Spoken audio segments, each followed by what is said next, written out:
Magistrado, buenas tardes y bienvenido. Buenas tardes, señor presidente. Tendrá un turno libre sin límites para que pueda hacer una exposición de su experiencia como juez, como miembro de una sala y como miembro de la Suprema Corte. Así que pues, luego de ese tiempo, no sabemos cuánto será, entonces vamos a la tanda de preguntas.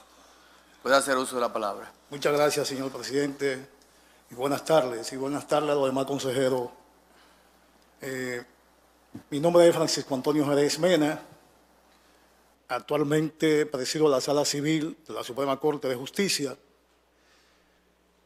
Pero quisiera hacer una retrospectiva de lo que ha sido mi hoja de vida.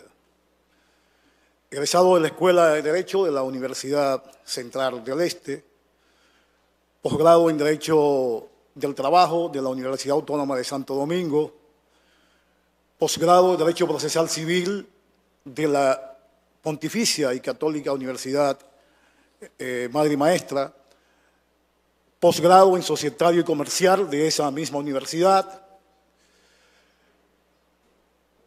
maestría en Derecho Fundamentales y Garantías Fundamentales de la Universidad Madre y Maestra. He tenido varios reconocimientos, como es hijo adoptivo de la ciudad de La Vega en 7 de enero del año 2011, declarado por el Ayuntamiento Municipal de esa provincia, hijo distinguido de mi pueblo natal, Cotuí, en el año 2012, a propósito de mi designación en la Suprema Corte de Justicia, hijo adoptivo del municipio de la provincia de Monseñor Noel, y varios reconocimientos más que sería prolijo mencionar y robarle esta tarde a ustedes, que tienen muchas ocupaciones. Soy un juez de carrera con 28 años cumplido de manera ininterrumpida en el Poder Judicial. Inicié esta ardua labor en mi ciudad natal, Cotuí, como juez de primera instancia del Distrito Judicial de Sánchez Ramírez, en el año 1991, cuando ese tribunal era plenitud de jurisdicción. Aquí hay de los integrantes del Consejo que no son abogados, no entienden lo que es plenitud de jurisdicción. Me explico en sentido llano, que conoce de todas las materias, materia civil, penal, laboral, en ese entonces del tutelar de menores, que es la ley 603, etcétera, etcétera. En el año 1993, específicamente el 23 de abril de 1993, fui ascendido a la Corte Civil de La Vega como juez miembro. Ahí permanecí hasta el año 2003, cuando por pedimento del magistrado Subero Isa me pidió que si aceptaba pasar a formar parte de la Cámara Penal de la Corte de Apelación del Departamento Judicial de La Vega, porque existían, según la Suprema de entonces, unos problemas con esa Cámara. Como guardia al fin y como amo al Poder Judicial y a los usuarios, sobre todo del sistema, porque me he dedicado en cuerpo y alma al Poder Judicial, en 28 años ininterrumpidos, acepté el reto de la materia civil, donde tenía desde el 1993, y fui nombrado en el 97 primer sustituto de la Sala Civil, de la Cámara Civil de la Suprema Corte, de la Corte Civil de La Vega, pasar a ese giro a la materia penal. Pero como ya les he dicho, que trabajaba esa materia en Cotuí, que era plenitud de jurisdicción, el cambio de chip no iba a resultar un poco traumático, y acepté el reto. De chip, es decir, de lo civil a lo penal. Resulta que cuando usted recibe un colmado, una empresa quebrada, Si usted le pone pasión a ese colmado y a esa empresa, usted logra que esa empresa progrese y que ese colmado venda más que todo lo que tiene alrededor.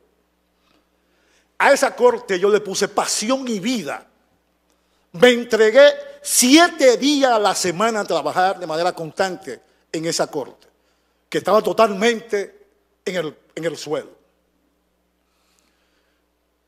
Llegué a trabajar en esa corte y cuando se enviaban los procesos a 1 año, a 6 meses, que era cancelación y cancelación de audiencia, que se subía a las 12 del mediodía, cuando la ley de organización judicial, por mandato imperativo, dice que hasta a las 9 de la mañana que hay que subir a estrado. Eso había que cambiarlo totalmente. Asumimos el reto, comenzamos a trabajar y destino que cambia. La Suprema Corte de Justicia, conjuntamente con la USAID, desarrollaron un sistema, un modelo de gestión que debía acompañar, en virtud del artículo 77 del Código Procesal Penal, a los jueces, un cambio organizacional que implicaba un cambio de paradigma en el sistema procesal dominicano. Se eligió precisamente a la Corte Penal de La Vega, porque ya en un proceso de liquidación que existía, la liquidación no era más, señor presidente y demás consejeros, que los procesos que se estaban conociendo en el antiguo Código Criminal, de Instrucción Criminal, para dar el tránsito al proceso penal nuevo que entraba en el 2004, había que liquidar esos procesos. Se acabó los reenvíos a 1 año, a 6 meses, eran a 15 días, porque decidí que las citaciones no las iban a hacer los alguaciles, la tendrían que hacer los jueces penales del Departamento Judicial de La Vega para hacerla efectiva. Y ahora, usted tiene que hacerme esa citación y enviarla a tiempo oportuno.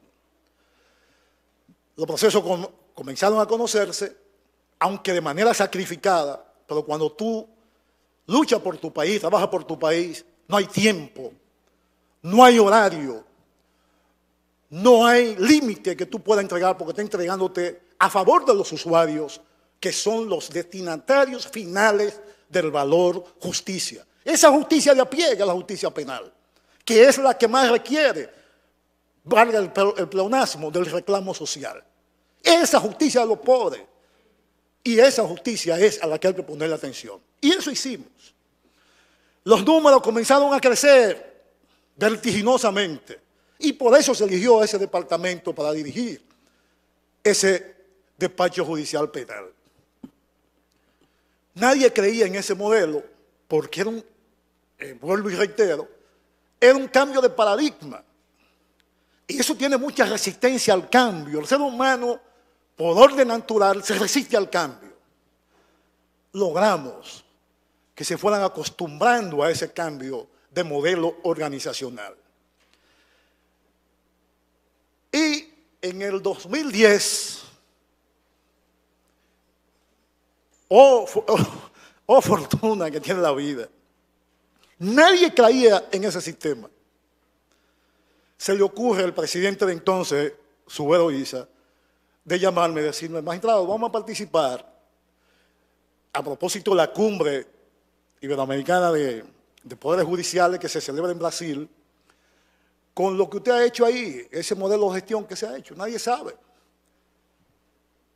Participamos en ese espacio y ganamos el primer lugar del Premio Innovare Internacional como modelo de organización a nivel de Latinoamérica, Europa, porque competíamos con España, México, Puerto Rico, Costa Rica, Honduras y la República Dominicana. Ese pedazo de espacio, ese pequeño solar que es La Vega, se convirtió en referente internacional para el mundo de lo que era un modelo de organización de los tribunales. Las estadísticas crecieron, la organización creció, los jueces entendieron el cambio de paradigma que daba y la facilidad que era para ellos ese modelo de gestión. Ganamos el primer lugar. La Vega se convirtió no solamente en carnavalesca y olímpica, pero además culta, sino también en un referente internacional a nivel judicial. Porque eran delegaciones de Panamá, de Honduras, de Guatemala, de México, que venían ahí a ver lo que se hacía en la República Dominicana. Que dicho sea de paso, se construyó un sistema informático que se llamó, y se llama porque está en ejecución, el Supremo Plus, enteramente elaborado por técnicos dominicanos, enteramente elaborado por técnicos dominicanos. Y ese sistema está ahí dando sus frutos. A partir de entonces, ahí duré en la Corte Penal hasta que fui designado en diciembre del 2011 en la Suprema Corte de Justicia. Por eso comparezco ante ustedes por mandato del artículo 179 y 181 de la Constitución de la República y el reglamento 119 para el proceso de evaluación del desempeño de lo que han sido estos 7 años en la Suprema Corte de Justicia. Que a título de adelanto debo decirle que en esa Suprema Corte de Justicia, desde enero del 2012, desayuno, almuerzo y ceno en esa Suprema Corte de Justicia. Repito, desayuno, almuerzo y ceno en esa Suprema Corte de Justicia. Porque llego a las 8 de la mañana a mis labores y a las 9 de la noche está el magistrado Jerez en su despacho trabajando para el bien de este país, para el bien de la justicia. Aunque no se ve, pero ahí están los hechos y lo vamos a ver a continuación. Tengo que quitarme los lentes porque precisamente la labor de 7 años ha acabado con mi vista, señor presidente. Al asumir esas funciones, nosotros encontramos allí, y es justo mencionar, bajo la gerencia de un hombre extraordinario, de esclarecida estirpe, como es el magistrado Julio César Castaño Guzmán. ¿Qué íbamos a hacer con lo encontrado allí? ¿Qué fue lo que encontramos? Pendiente de fallo, 4.199 expedientes. Incompletos, 3.386 expedientes. Pendientes de fijación de audiencia, 1.948. Pero cualquiera se asusta con estos números que vienen a continuación. Desde el 2012 al 2018 se agregaron a esos 9.533 expedientes que encontramos ahí, 18.513 expedientes entrados. Lo que asciende a la totalidad, que asusta, de 28.046 expedientes. ¿Qué hacer con esos expedientes que están ahí, que requieren de la ciudadanía? Bueno, como decía Borges, de los laberintos solamente se sale por arriba. Enfrentar eso que está ahí. Enfrentar esos trabajos con una metodología trazada por el magistrado Julio César, que a la sazón del presidente de la sala. Comenzamos a trabajar con mascarilla, con guantes plásticos, para esos papeles viejos que estaban ahí, esos expedientes viejos, que no se nos quitó una gripe jamás en la vida. Todavía sufro de sinusitis, pero teníamos que trabajar, porque para eso nos nombraron. Y cuando juramos al cargo, la única fidelidad que nos quedaba era con la Suprema Corte de Justicia. ¿Cuáles fueron los resultados de los primeros 5 años de desempeño en esa Suprema Corte de Justicia? Al 16, 2012 al 16, 14.005 expedientes. 14.005 expedientes. Del 17 al 18, que fue el interregno que me tocó, no digo presidir, un término, me tocó dirigir o coordinar los trabajos de la sala, fallamos en apenas 2 años, señores, 7.055 expedientes, que ahí están. Para un total de todos esos expedientes, para un total de 21.063 decisiones de la sala, que ahí están. No me lo cuente, dame la evidencia. Aquí le estoy dejando la evidencia al Consejo del Poder Judicial, al Consejo, Nacional de la Magistratura.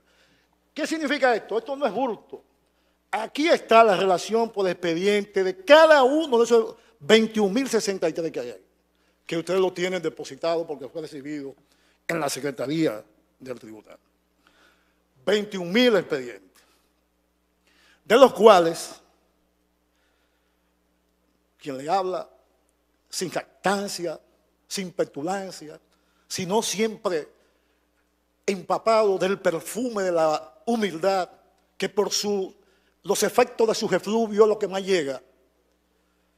Todas esas han pasado por mis manos, excepto aquella donde, por tener los abogados o las partes alguna vinculación directa con quien os habla, o de simple amistad, no opino, pero no pasan de 10. No pasan de 10. Luego, todas han pasado por mis manos en colaboración con los magistrados, porque la labor allí desarrollada ha sido una labor de conjunto. Recuerdo la palabra de Julio César, es la sala la que falla. Es una labor de conjunto, de todos los magistrados, y debo reconocerlo porque es justo,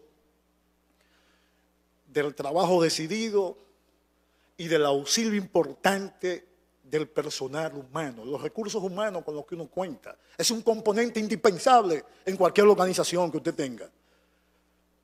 El oficinista, los secretarios, las abogadas y abogados ayudantes, quienes desde la salida del sol hasta el último resplandor de la tarde se entregan arduamente a esa labor para rendir hoy esos frutos. Por eso me excusan que hable así, pero es que vivo esto, porque esto lo he tenido en mis manos, todas estas cuestiones. Aquí está un detalle de todas las decisiones que han sido dictadas por año por esa sala civil y comercial. Ustedes la tienen también, pero debo oralizarla, porque de eso se trata. Rendir cuenta no es más, o evaluación de desempeño, además de usted decir lo que usted ha hecho en esos 7 años. ¿Qué tenemos? De acuerdo a los datos estadísticos realizados por el secretario al cierre del 2018, expedientes sujetos a celebración de audiencia, 2.767. Expedientes pendientes de fallo, 2.619. Recuerden que al 16 pendientes de fallo existían 5.011 aproximadamente pendientes de fallo. Al 18, 2.619. Expedientes incompletos, 1.181, para un total de 6.567. Pendiente de fallo, cuando recibimos una mora de casi 10.000 expedientes, llegar a 2.000, si no es un récord para entradas CUSPA-Estado, por lo menos debe ser un tema importante para que los usuarios del sistema se sientan un poco satisfechos, aunque todavía hay cuestiones pendientes que a su debido momento se irán fallando. Pero me toca a mí ya particularmente decir qué yo he hecho en esa sala, aparte de que desayuno, almuerzo y ceno. Conforme al artículo 2 del reglamento 1.19, ustedes van a evaluar los aspectos técnicos. En ese sentido, tengo que decirle, para hacer más ágil esta exposición, que desde el año 2012 al 2018, quien les habla ha tenido participación directa en 7.590 decisiones. 7.590 decisiones. Y la divido de esta manera. 2012 al 22 de noviembre del 16, como juez miembro de la sala, 2.760 decisiones. Quiero hacer un paréntesis aquí con esas 2.700 decisiones, porque en el reporte que se hizo, hay unas 240 decisiones correspondientes al año 2012 que lamentablemente se olvidó incluirla ahí, por lo que llegamos a 3.000 decisiones. Pero eso no importa. Solamente le hago la salvedad como una corrección material, de error material que sucedió aquí. Y están ahí. Aquí están las 7.000 decisiones, relación de decisiones trabajadas por el magistrado Francisco Antonio Jerez, 2012-2018. Todas por año la relación de expediente. No me lo cuente, dame la evidencia. Ahí está. Todas las relaciones, ustedes lo tienen en su despacho. Del 22 de noviembre de 2016 a diciembre del 2018, en calidad de presidente de la sala o coordinador de la sala, se dictaron 4.830 decisiones. Pero eso no se queda, mi labor no se quedaba solamente en la sala, porque en una ocasión, y pido permiso al magistrado presidente Mariano Germán, que es como un padre para mí, cuando detectaba algunos problemas en las decisiones del Pleno, de salas reunidas, y algunas resoluciones dictadas en materia laboral, que también conoce el Pleno por mandato de la Ley Orgánica de la Suprema Corte de Justicia, en su artículo 14, letra E, es competencia del Pleno, porque déjeme decirle, señor presidente, que aquí se habla de salas reunidas, de Pleno, y usted a lo mejor dirá, pero ¿de qué que me están hablando? El Pleno es la conformación de todos los jueces, pero su competencia está conocer de las causas seguidas, el presidente, vicepresidente de la República, los altos funcionarios de la nación, etcétera. Y de la competencia que están atribuidas de manera expresa en el artículo 14 de la Ley Orgánica de la Suprema Corte de Justicia, la 91, modificada por la 2597. Ese es el Pleno. Salas reunidas solamente tiene una competencia, que cuando se reúnen las tres salas, la primera, la segunda y la tercera, y los jueves sesionan en un círculo, que parece que para demostrar la fuerza del grupo, porque es un círculo,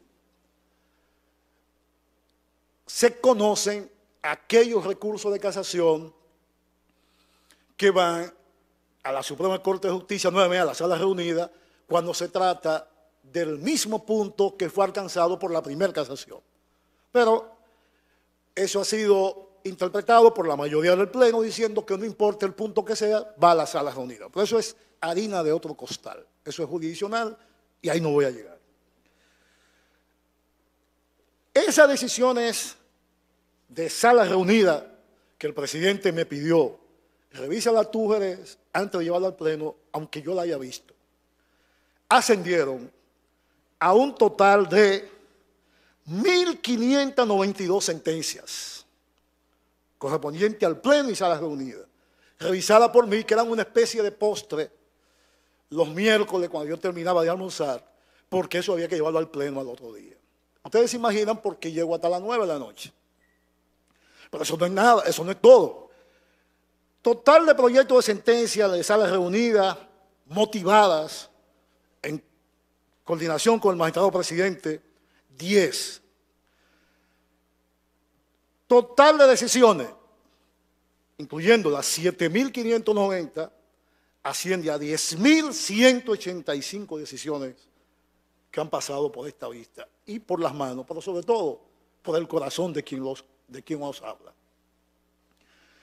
Total de autos dictados bajo mi presidencia, 2017-2018, 2.158 autos.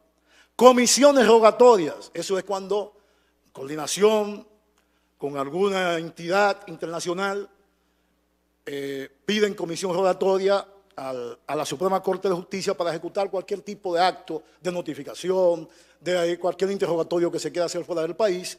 Son 106 decisiones. Votos disidentes, 57 votos disidentes. Aquí están la del Pleno, la 1592, están aquí también detalladas, con nombres y todo, No me lo cuente, dame la evidencia, ahí está la evidencia. Auto de fijación de audiencia, ahí están las que le mencioné. Suspensiones revisadas por el magistrado Jerez, 2013-2016, aquí están todas detalladas, con los números y todo recibido, porque los recibía por libro, los expedientes. Ahí están, total 993. ¿Por qué hasta el 2016 está eso? Porque asumí, cuestión que no quería, pero el magistrado presidente me dijo el 16, al nombrar al magistrado Julio César Castaño, en la Junta Central Electoral, me dijo, asume la presidencia de la sala provisionalmente. Yo no quería, yo dije, bueno, si es de consenso, porque ahí está mi hermano mayor, magistrado Cruzeta, que es mi hermano mayor, una amistad que no tiene mi sangre porque no salimos del mismo vientre, pero que surgió en el 93 y sigue incólume hasta el día de hoy. Y seguirá hasta que Dios nos mande a buscar. La magistrada Dulce y para la época la magistrada Marta Olga García estaba afectada de salud. Entonces la decisión tuvo que tomarla la magistrada Dulce, María Blanco, Rodríguez Blanco y el magistrado Cosete, y por consenso decidieron que yo asumiera la coordinación en ese interregno de la sala civil, que no es un trabajito, y menos a mí, porque a mí no me gustan las cámaras, a mí no me gustan las vitrinas, ni las pasarelas, a mí lo que me gusta, y es con hecho, trabajar, porque lo he hecho desde Cotuí. Cuando salí de Cotuí no dejé una mora en ese tribunal. Cuando salí de la Corte Civil no dejé un expediente en mora de lo asignado por la magistrada Adeli Ricur. Cuando salí en el 2011 de la Corte Penal, no dejé un expediente pendiente de fallo, sino dejé a una Corte Penal que era referencia a nivel internacional. A nivel internacional. Y ahí están los datos. Ese artículo del reglamento, el artículo 2, también exige que se diga la cantidad de proyectos de sentencia aprobados y rechazados por sus respectivas salas. Aprobado los 7.590 que le dije, rechazado 0. Tiempo promedio de asignación, tal como lo exige el artículo 2 del reglamento 1.19, 30 días, porque se asignan por 30 días. Ya los expedientes de marzo, a pesar de que el juez que teme por su cargo ya no administra justicia, yo no creo en eso. Hay que seguir trabajando hasta el último día. Aunque las decisiones lo va a tomar este Consejo Nacional de la Magistratura el día 2, mañana la Sala Civil tiene deliberaciones de expedientes que fueron asignados en el mes de marzo. Con permiso, presidente.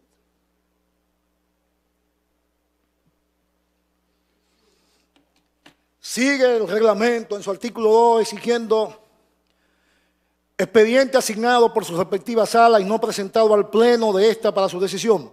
Todos fueron presentados al pleno, porque esa es la discusión más rica y no hay nada más explosivo que una idea. Y las ideas surgen en el debate, en ese debate que se da en la discusión de los procesos, que se enriquecen, se complementan y surge entonces un proyecto que aunque usted lo presente ya no es suyo porque es parte de los jueces que deliberaron. Recusaciones formuladas contra quien habla, ninguna. De acuerdo a la certificación de fecha 22 de enero del 19. Inhibiciones presentadas por mí, ninguna.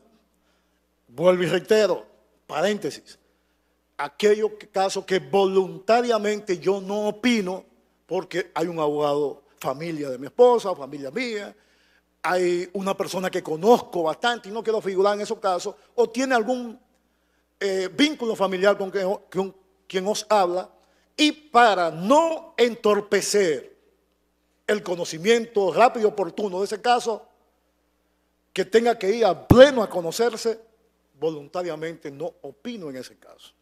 Por lo tanto, no tengo recusación, no tengo inhibiciones. Aporte jurídico y voto disidente motivado. Estos son los votos disidentes motivados por el quien os habla. 57 votos disidentes. Lo ven voluminoso porque quise incluir la sentencia de la mayoría para que se vea el criterio por qué disiento de esos votos.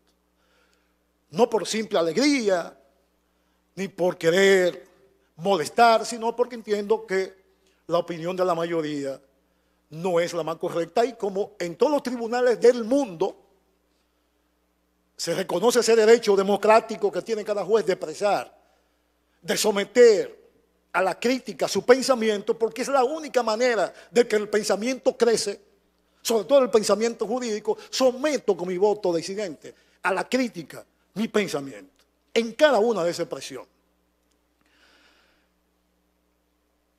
Cuando se refiere a los aportes jurídicos, esa sala, desde el 2012, y ya mi hermano Cruzeta lo dijo, por lo que no voy a cansarlo a ustedes con algunas decisiones que él citó, pero a título de ejemplo, se me ocurre que en el año 2012 se dictó una sentencia trascendental que fue la de los parqueos.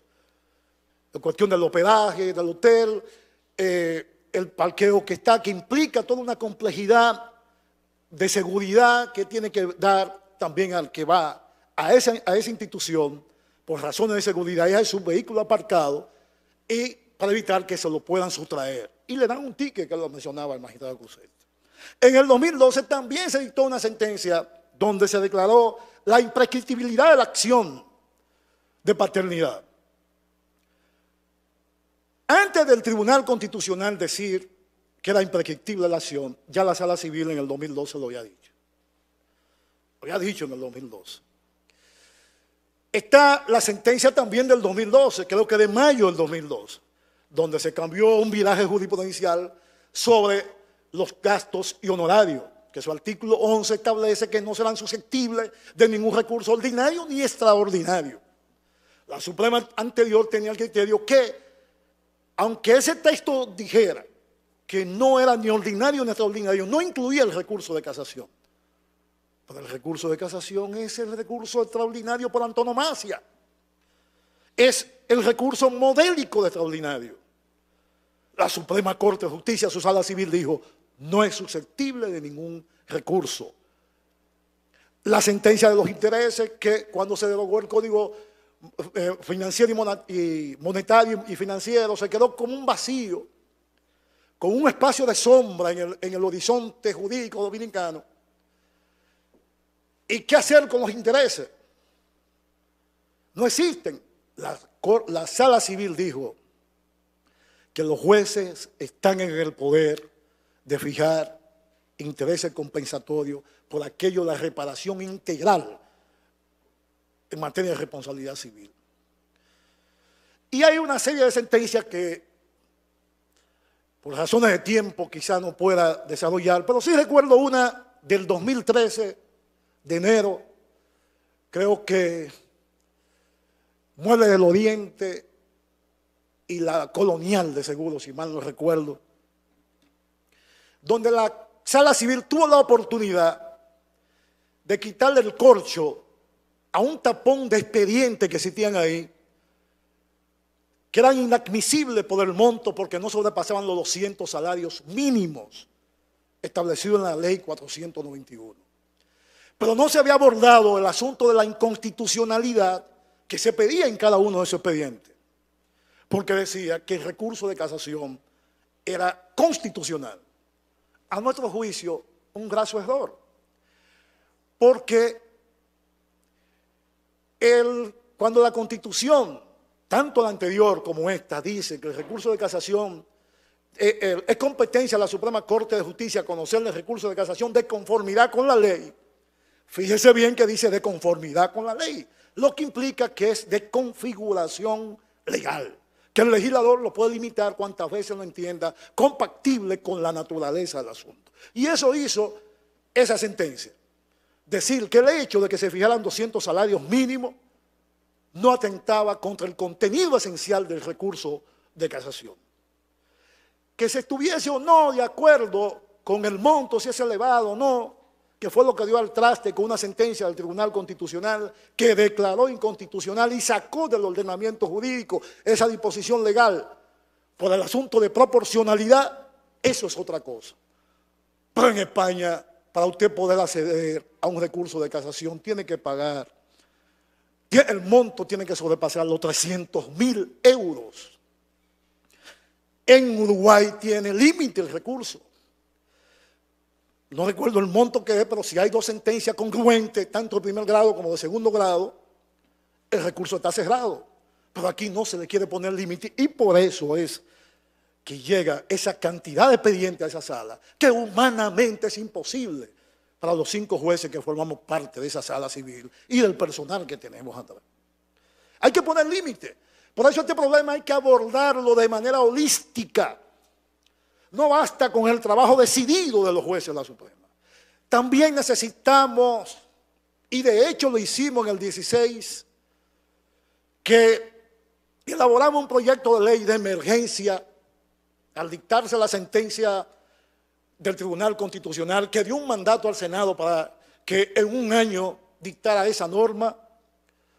Elaboramos un proyecto de ley, se lo llevamos al presidente de la Suprema Corte de Justicia, don Mariano Germán, y parece que a él le gustó el proyecto, porque en una reunión en su despacho me dice, lo voy a incorporar a mi código, y quien me apruebe mi código procesal civil.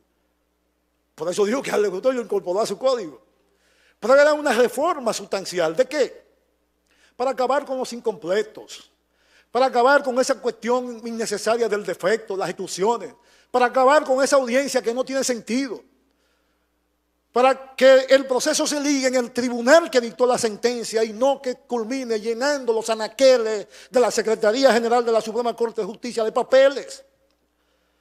Que, como sucede en la materia penal, el recurso se forme por ante el tribunal que dictó la sentencia impugnada y que se envíe completo a la jurisdicción que va a conocer el recurso de casación, que se fije un tope de 100 salarios mínimos, porque la ratio decidendi, es decir, lo que fue el motivo decisorio del Tribunal Constitucional para llevarse esa ley y expulsarla del ordenamiento fue sencillamente que eran demasiados los 200 salarios mínimos.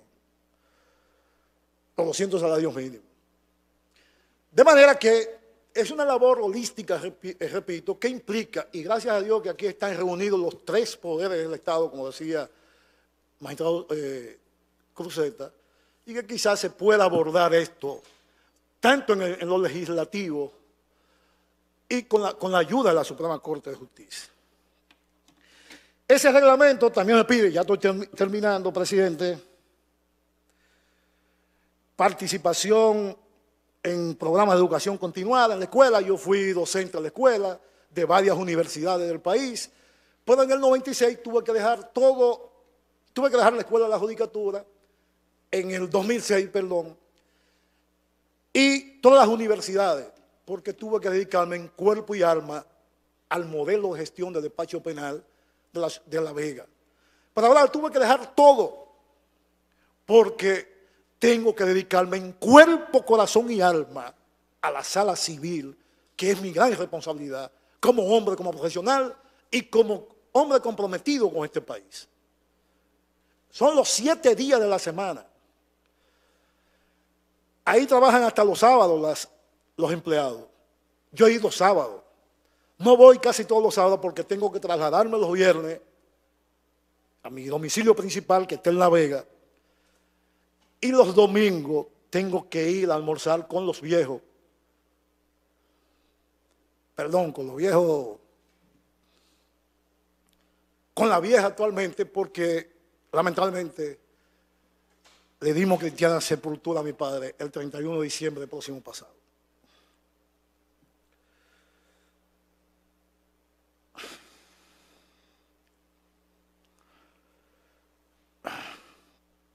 Bueno, son los aspectos éticos de integridad, imparcialidad, independencia, objetividad, reputación intelectual e imagen pública. Yo dejo en las manos del presidente de la Suprema, que cuando ustedes estén deliberando, él pueda hablar de mi integridad en la Suprema Corte de Justicia, porque no me corresponde a mí hacer esa evaluación. De mi imparcialidad, de mi independencia, de mi objetividad, sobre todo donde él tiene control, que es en el Pleno y en las salas reunidas. Y déjeme decirle esto con toda sinceridad, y el presidente y el magistrado Soto lo saben, porque contrario a lo que muchos dicen, que daña que dos jueces de la alta corte a la que uno pertenece formen parte del Consejo de la Magistratura, yo creo que eso es un exceso. Porque nadie más está en condiciones de evaluarnos a nosotros que ellos dos. Empezamos en el 12, ellos saben quién trabaja y quién no trabaja en la Suprema Corte de Justicia. Él sabe, el magistrado presidente, quién estudiaba los expedientes que él distribuía para discusión del Pleno, quién lo llevaba estudiado los jueves para discutirse, aunque lo enviara el miércoles. ¿Quién llevaba? Desde el primer Pleno hasta el último que celebró, no he ido a levantar la mano. Con toda modestia, siempre he dado mis opiniones, desacertadas o no, buenas o malas, son mis opiniones que a veces cambian un criterio, a veces no, a veces aporto algo y ahí está mi aporte plasmado en muchas de las decisiones del Pleno de la Suprema Corte de Justicia. Cantidad de permisos y licencias, yo no he solicitado nunca una licencia en la Suprema Corte de Justicia. Dicho sea de paso, en el 2012, por un accidente en mi casa, me fracturé un tobillo del pie izquierdo. El lunes llamé al magistrado presidente, compre una silla de ruedas que yo voy a trabajar. Él me decía que no, quédate en tu casa, que te dieron un momento, yo voy a trabajar. Yo lo que tengo una pierna, que no camino, pero para trabajar tengo. Y así fue, compré una silla de ruedas. El martes yo estaba trabajando hasta que me quitaron con una muleta y mi silla de ruedas yendo a trabajar a la Suprema Corte de Justicia. Ahora mismo tengo un problema de esa mano. Me dieron que tomara 15 días de licencia por una tecnovinositis. No sé lo que es eso. Tengo que andar con una muñequera, pero me la quité para venir aquí. Yo no puedo tomar 15 días de licencia. Seguí trabajando y no le hice caso al médico. Porque es que vivo con pasión lo que hago y lo que hace ese equipo de trabajo. Todas esas decisiones que están ahí no ha sido la obra solamente de un magistrado, de todos los magistrados. Julio César Castaño, Marta Olga García Santamaría, que con justeza hay que reconocer, Víctor José Castellano, la magistrada Rodríguez Blanco, actualmente el magistrado Rick, la magistrada Pilar, el magistrado Blas, el magistrado Coseta, todo ha sido obra de ellos. Y del equipo que le dije que tenemos atrás. ¿Por qué? Porque en una organización como esa, usted tiene que cambiar el yo por el nosotros. Y usted va a ver el éxito. Usted tiene que guiarse por el paradigma que dice que caminando solo se avanza más rápidamente, pero en grupo se llega más lejos. Y ese es el paradigma que guía la cuestión organizacional donde nosotros hemos dirigido. Y eso es una labor de grupo, no de nadie individual, donde han estado todos esos magistrados que he mencionado y tienen en esa página y en esa labor que se ha hecho un granito de arena, un aporte a lo que han hecho aquí. Se pide también en el reglamento artículos, libros, monografías, publicaciones sobre temas jurídicos. Bueno, cuando yo estaba un poco más, no estaba tan cargado de los asuntos jurisdiccionales, yo escribía algunas cositas que están en los periódicos, pero un juez que trabaja no tiene tiempo para escribir. Un juez que trabaja de 8 a 9 de la noche no tiene tiempo para escribir. ¿Cuál? Si llega explotado a su casa a ver si duerme un poco y sabe Dios si tiene que utilizar pastillas para dormir porque trabaja hasta durmiendo. Las sentencias le brotan en el cerebro y no descansa a la madrugada, generando ideas para luego plasmarlas en ese papel que le cambia la vida para siempre o le puede alegrar la vida a un ser humano, que es una sentencia, que es un acto grave. De manera que esa es, presidente y demás miembros del Consejo, nuestro hacer humano, y que le presento a ustedes como hoja de vida objetivizada en esos resultados que le he puesto a disposición de ustedes para fines de evaluación de desempeño. Muchas gracias, y déjeme decirle algo, presidente, para cerrar. Esto no se ha hecho buscando aplausos ni cámaras, sino la satisfacción del deber cumplido. Espero hoy que, como siempre lo ha hecho, que la paz de mi conciencia me visite debajo de la almohada, como todas las noches y en los 28 años del Poder Judicial lo ha hecho. Muchas gracias, señor presidente. Gracias, magistrado. Preguntas. Buenas tardes, señor Francisco Antonio Jerez Mena. El Consejo Nacional de la Magistratura y los miembros que componemos el Consejo, está instituido en la Constitución de la República Dominicana, y la Constitución de la República no exige como requisito que seamos todos abogados. Es cuestión de cargos. Y sé que usted lo interpreta como persona inteligente que es, ¿verdad? Claro, perfectamente. Pero también el Consejo Nacional de la Magistratura ha incurrido en una violación de la Ley Orgánica de la Carrera Judicial, la 2591, y hasta cierto punto podríamos discutir si también la Ley 138-11 que instituye el propio Consejo, en el sentido de que las evaluaciones de desempeño que estamos haciendo hoy, que son a 7 años, debieron hacerse anuales, cada un año. Pero este propio Consejo Nacional de la Magistratura, trabajando para el porvenir y tratando de enderezar las cosas, también hemos instituido en el nuevo reglamento que a partir de ahora todas las evaluaciones de desempeño se harán cada año y serán depositadas a través de la Secretaría del Consejo Nacional de la Magistratura y se van a colgar también en el portal.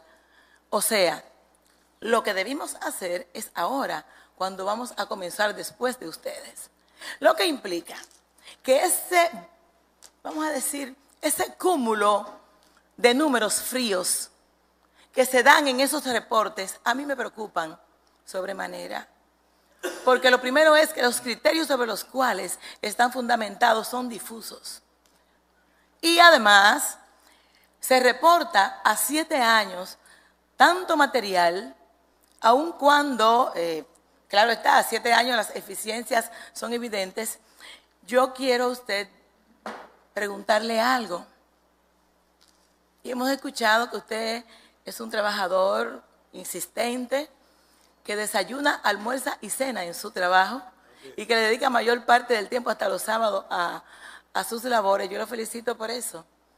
Pero también todo en la vida es en base a resultados, ¿verdad? Y creo que la calidad está por encima de la cantidad.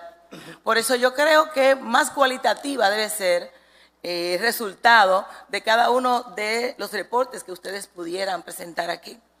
Parece ser que no es cierto, entonces, que en esa sala que usted preside existen moras de 5, 6 y 7 años.